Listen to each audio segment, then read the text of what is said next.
सावन का पावन महीना चल रहा है और इसी मौके पर हम आपको लेकर चल रहे हैं मध्य प्रदेश के अशोकनगर जिले के छूबोन गांव के पास, जहां जंगलों के बीच छिपा है एक रहस्यमयी शिवधाम सीतामढ़ी। मान्यता है कि त्रेता युग में माता सीता ने यहाँ शिवलिंग की स्थापना की थी। यहाँ मौजूद मंदिर आज भले ही जर्जर हो चुके हो, लेकिन आस्था आज भी उतनी ही जीवित है। देखिए ये खास रिपोर्ट।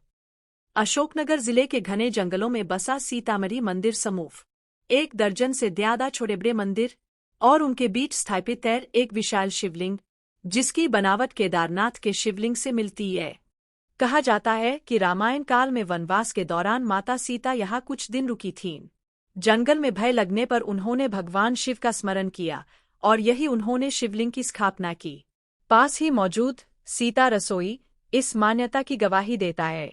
मंदिरों की दीवारों पर भगवान शिव, गणेश और अन्य देवी देवताओं की प्राचीन मूर्तियां अब खंडहर में तब्दील हो चुकी है। कई मूर्तियां चोरी हो गईं तो कुछ चंदेरी के संग्रहालय में रखी गई है। इतिहासकारों के अनुसार ये मंदिर करीब 1000 साल पुराने हैं। मध्यकाल में सुल्तानों के आक्रमणों से ये जगह कई बार लूटी गई।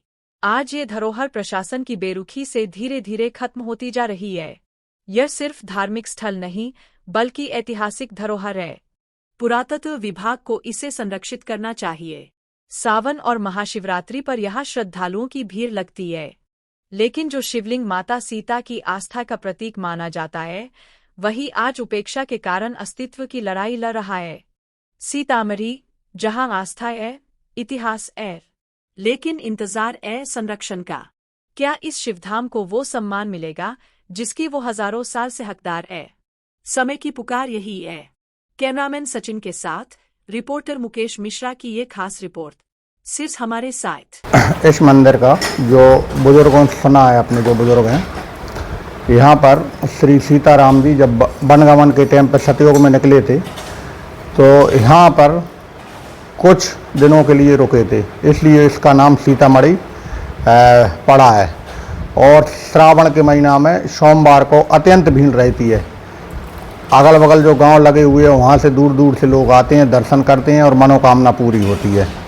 इसमें सबसे बड़ी कमी जो दिख रही है पुरातत्व की दिख रही है, जो कि बिल्कुल भी ध्यान नहीं दे रहा है उस पर। उसका अगर जीर्णोद्धार एक बार हो जाता तो बहुत अच्छा रहता। सीतामढ़ी थूबोन के पास जंगल में एक स्थान है और यहाँ लगभग 10वीं शताब्दी के 1 दर्जन से भी ज़्यादा मंदिर बने हुए हैं, जिसमें एक शिवालय है। यहाँ बड़ा शिवलिंग है।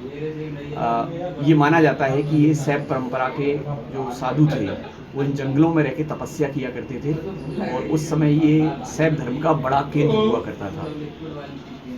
आज भी यहाँ पे शिवलिंग है और कई ऐसी मूर्तियाँ, प्राचीन मूर्तियाँ, तो क्या लगता है कि इनको खंडित किया गया था क्या? हाँ, ये क्या है कि चंदेरी जब मालवा से जो सुल्तान थे उस समय जो चंदेरी की तरफ जाते थे तो उस समय थूबोन से निकलते थे, तो थूबोन में कई बार आक्रमण हुए हैं। ऐसा प्रतीत होता है कि वहाँ पूरा जैन तीर्थ भी है और बहुत सारे वैष्णव और शैव परंपरा के मंदिर हैं जो काफ़ी संख्या में हैं और काफ़ी संख्या में खंडित हैं। मूर्तियाँ भी टूटी हुई हैं। तो माना जाता है कि लगातार यहाँ अटैक्स होते रहे हैं जिससे वो मंदिर ध्वस्त हुए। बिल्कुल बिल्कुल संभावना है, क्योंकि लोक मान्यताएं हैं कि सीता जी जब वनवास में गई उस समय वो इस क्षेत्र से गुजरी हैं। क्योंकि ये पूरा क्षेत्र जो है वो छत्तीसगढ़ के पास वाला ही इलाका है, तो वो छत्तीसगढ़ में पूरा उन्होंने समय गुजारा है। तो संभावना हो सकती है कि सीता जी गुजरी हों, इस कारण से ही उसका नाम सीतामढ़ी पड़ा है।